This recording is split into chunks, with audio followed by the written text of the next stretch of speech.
Great. And so my name is Pam Elias, and I'm with the Toxic Use Reduction Institute. I've been with TURA for 30 years, for 20 years. The program's been around for at least 30 years.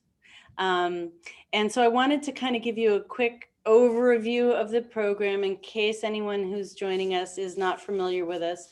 But what we're going to do is really spend the majority of this half hour looking at a new way of using the data that the TURA program gathers from Massachusetts companies. So you want to go to the next slide, Heather? Thanks. So quick overview, Massachusetts Toxic Use Reduction Act, TURA, has been around since 1990. It was actually, drafted in 1989 and but really first took effect in 1990.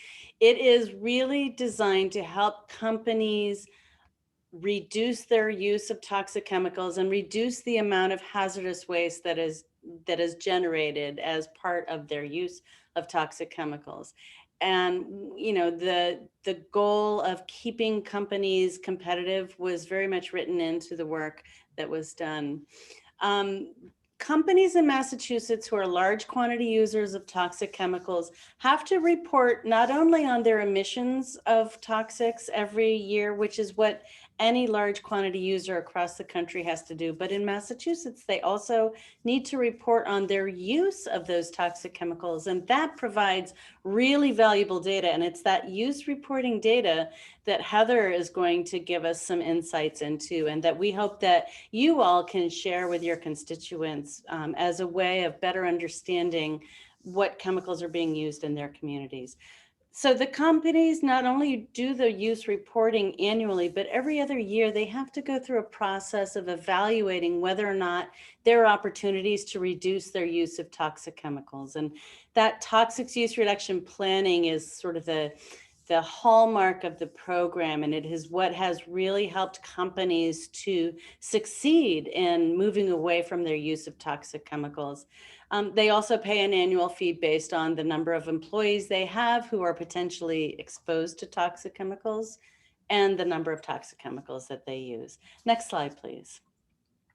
So in the Toxic Use Reduction Program, we have 3 agencies who really work collaboratively and to make sure that the program is as successful as possible. The DEP, the Department of Environmental Protection, does the compliance and enforcement side of the TURA program.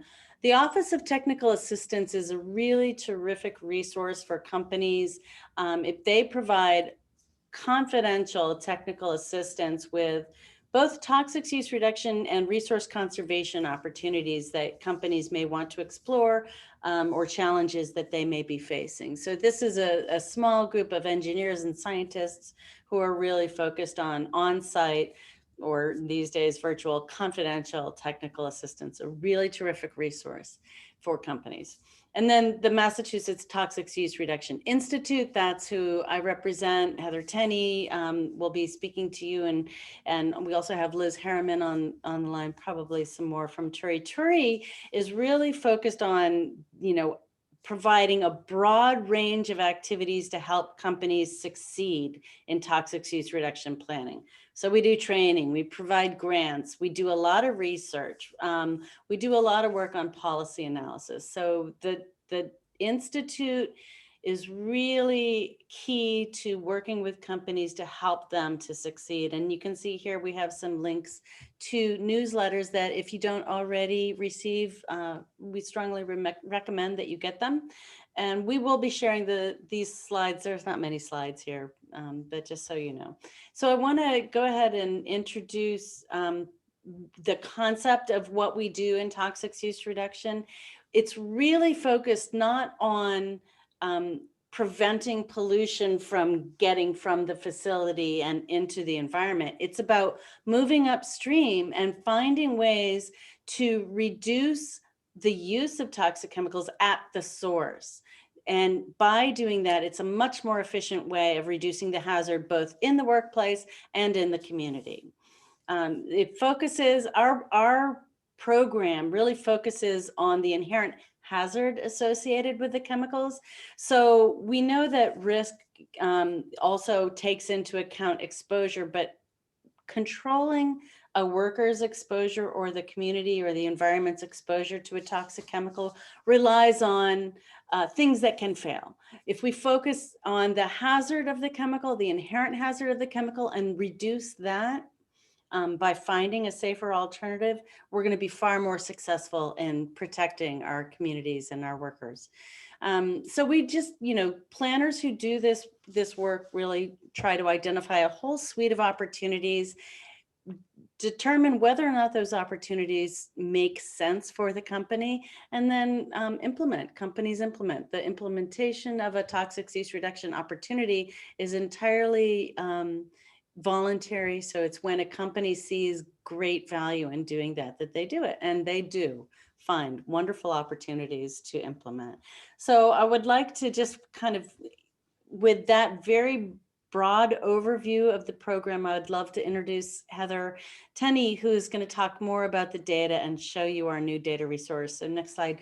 Heather is a program manager who really, at TURA, who really has focused on the data so deeply for the last 20 plus years. She knows it inside out. I don't know what we'd do without Heather, but she is an engineer who really understands how to make sense of the data and also how to work with companies to help them do as excellent a job of planning and reporting as possible. So Heather, why don't you take it away? All right, thanks, Pam. So here's our last slide in the presentation, and then we're going to go straight to the TURA Data site. So as Pam had said, the Massachusetts Toxic Use Reduction Law was passed in 1989, and we have reporting data since 1990. So TURA is really unique in that we have this 30 years of reporting data for use and byproduct, which combines with the National Toxics Release Inventory data for releases that I'm going to show you in a minute. So we really have a lot more data in Massachusetts about toxics use than really any other state does. The TURA law covers specific SIC codes, standard industrial classification codes, which are primarily manufacturing. There are some facilities outside of manufacturing, such as dry cleaners and utilities that are covered, but it's mostly manufacturing facilities. TURA covers facilities with 10 or more employees or full-time employee equivalents. So it doesn't cover very small facilities. TURA covers a specific list of toxics, which primarily originated from the Toxics Release Inventory and CERCLA. There are about 1,400 chemicals on the TURA list, and about 150 of those substances are actually reported. And the list is primarily unchanged since 1990. We've made some additions and deletions, but it doesn't see a lot of change. And TURA covers facilities that are used over reporting thresholds. And typically those are 10,000 or 25,000 pounds for almost all the chemicals on the list. There is a 1,000 pound reporting threshold for chemicals designated as higher hazard substances. And there are currently 11 of those substances. So typically it's high use chemicals that are covered. So some examples of what wouldn't be covered under TURA, just so you have an idea of like what our data shows and what it doesn't. Hospitals and universities are not covered. Dry cleaning, they would be covered if they have more than 10 employees or if they're over the 1,000 pound threshold, because perchloroethylene, the typical dry cleaning chemical, is a higher hazard substance. But most dry cleaners in the state would not meet those criteria. Either they have less than 10 employees or they're using perc under 1,000 pounds, or hopefully many of them have changed away from perc. So that's kind of just gives you some scope of like what typical things around you would and would not see. And I'm going to stop my share and go to the data site now.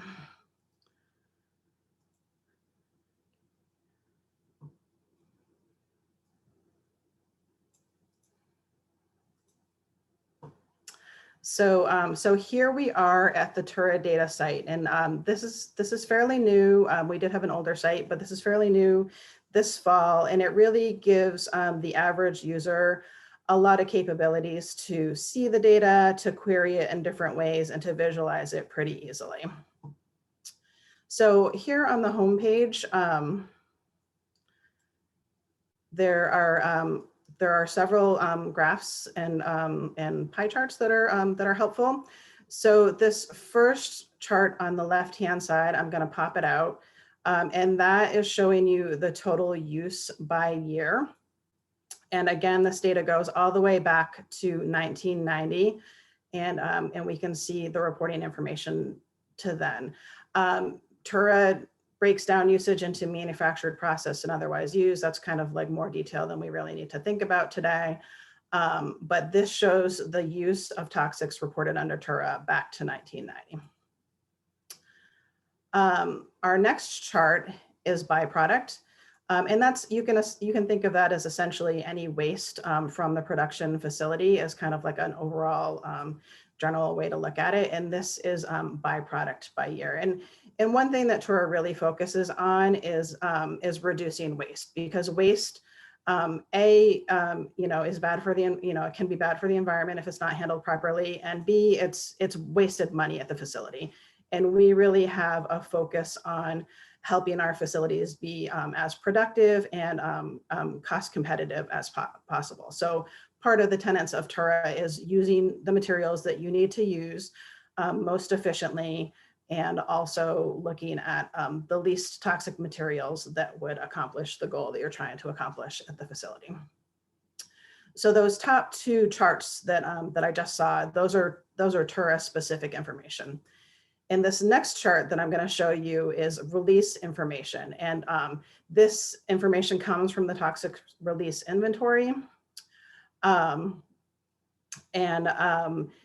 this would be available in any state in the country. So in Massachusetts, most of our releases are to the air. So this chart is broken down into the type of release, and you can see the blue and the green parts of the bars are releases to air, fugitive and point releases to air. And then there's other types of releases that are included here as well, but you can see in Massachusetts, those are really not that significant. So that's really the overall information from the program from 1990 until now. And looking back to 2000, the Toxics Use Reduction Program, the filers reporting under TURA have shown over a 65% decrease in use, over 55% decrease in byproduct, and over 88% decrease in releases to the environment. So that's really pretty spectacular. On the right-hand side of this page, we can see the same charts by chemical. So at the top here, we can see use by chemical, and this is for all years together. These would change if we looked at specific years, and we'll do that in a minute. So here's the use on the top chart is the total use by chemical. You can see which chemicals are most important for use in Massachusetts. And then if you go down to byproduct, you'll see that those chemicals change. And then again, in releases, those chemicals change again. So next I'm going to hop over to the facilities map so we can see where the TURA facilities are in Massachusetts. So here is the map of TURA facilities in Massachusetts. We can see them. We can go to a specific area and find out the facility names and what other facilities are around. So that's a great thing, I think, for legislators to see, like, what's going on in their community. You can visualize it that way. You can query by the community and see what facilities are reporting. And then if you're looking at something more specific, you can go back to this map and it will show you like whatever search function, search input that you have looked for. So I'm going to hop back over to a community search. And this page has a list of all the communities in Massachusetts, and you can type in your community here and get the TURA reporting information for that community.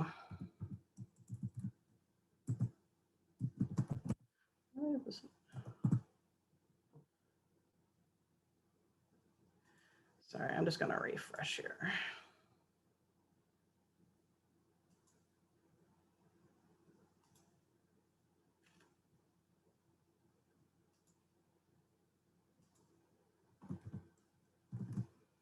Okay, so I'm going to look for Pittsfield. I'm going to check that that's the community that I want.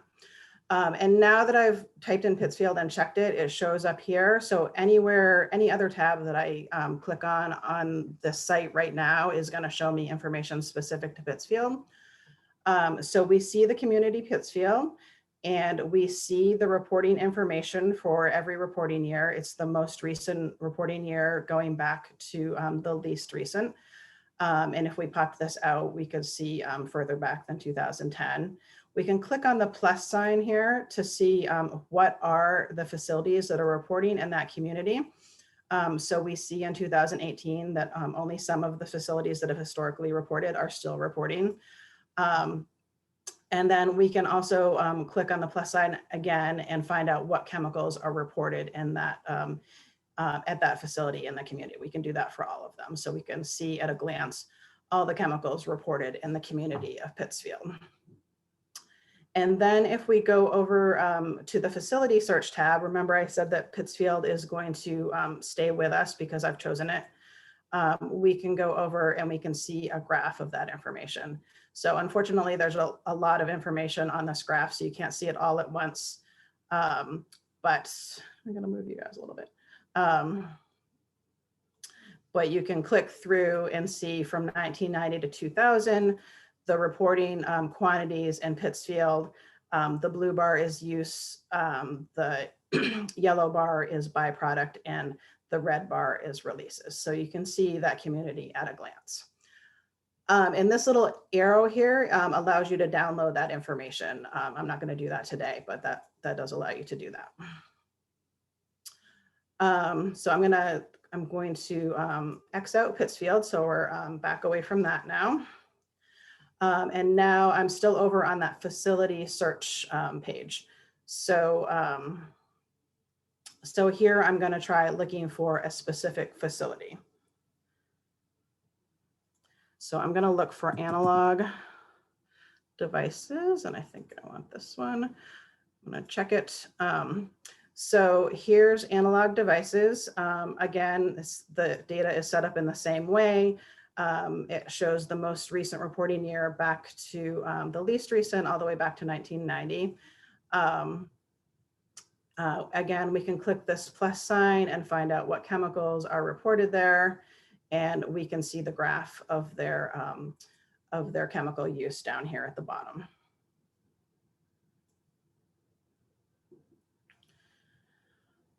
And finally, so I'm gonna go ahead and X that out. So finally, you can search by chemical.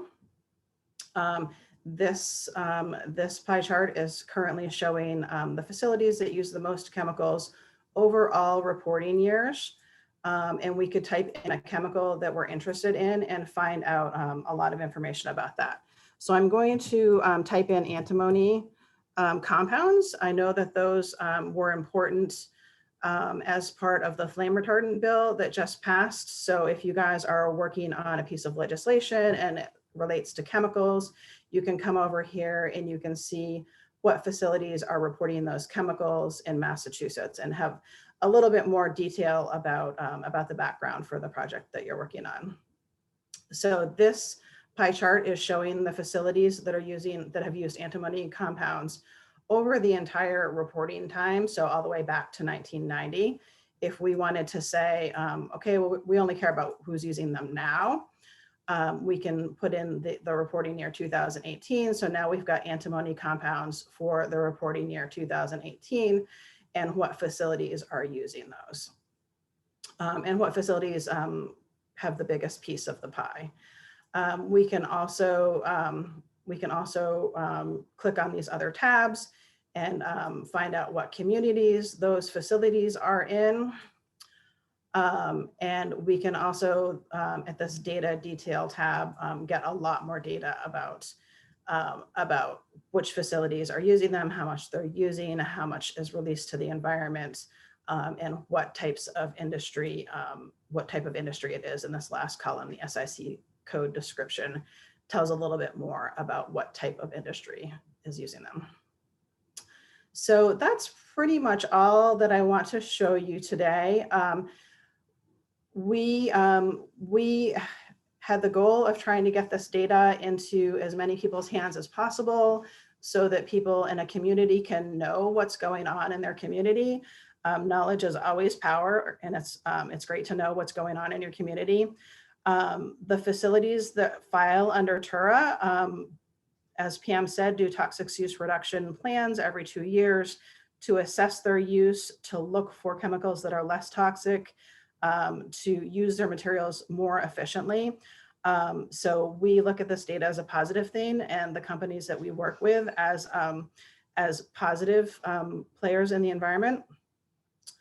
Another thing, as I mentioned, that the data could be useful for legislators is if there's legislation that relates to chemicals, you can come here and look for information like I did for the flame retardant bill. I know for the flame retardant bill, there were, I think, 4 chemicals out of the 10 or 11 that are on TURA. And I think only 1 or 2 of them have current reporting information. So that means companies filed for those chemicals early in the program and then stopped using them. And then there's a number of chemicals that related to that bill that are not on the TURA list. And finally, I just wanted to mention that another thing that we're doing with the data is to look at the TURA data compared to environmental justice communities and make ourselves more knowledgeable about what filers are in environmental justice communities, so we can reach out and do extra work related to that. But at this point, we're interested in what things you might see being useful for the data, or I could look up specific communities or facilities or chemicals for you, and we can do some more examples. Yeah, thank you so much, Heather. We have a few minutes and would love to see if anybody has any specific questions for her. And you can just unmute yourself and ask, or you can raise your hand.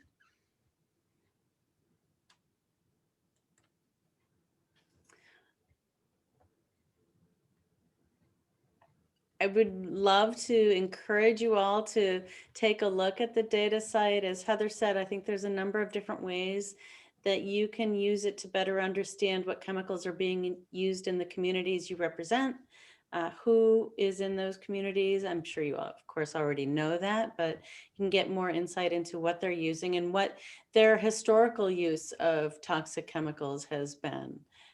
So as Heather said, information's power. We really want to empower you to have the best information as possible. Heather, you might want to just mention why it only goes up to 2018 at this point, just so that everybody's understanding that.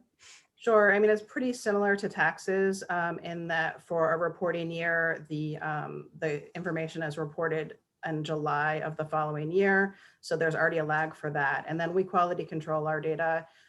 So after we're done entering it, we do work with facilities to see if there are mistakes before we publish it publicly. So we do quite a bit more quality control here in Massachusetts than, say, the TRI program does federally. And if I forgot to say it, I can't remember if I did now or not. We're always happy to work with you if you have a question and you would like some help answering it. We're always happy to help with that. I know today was a pretty brief overview, so always happy to help with that. So Heather, I see that Ian Hatfield from Representative Robertson's district is on, and that's mine. So maybe you could just bring up Wilmington. Sure.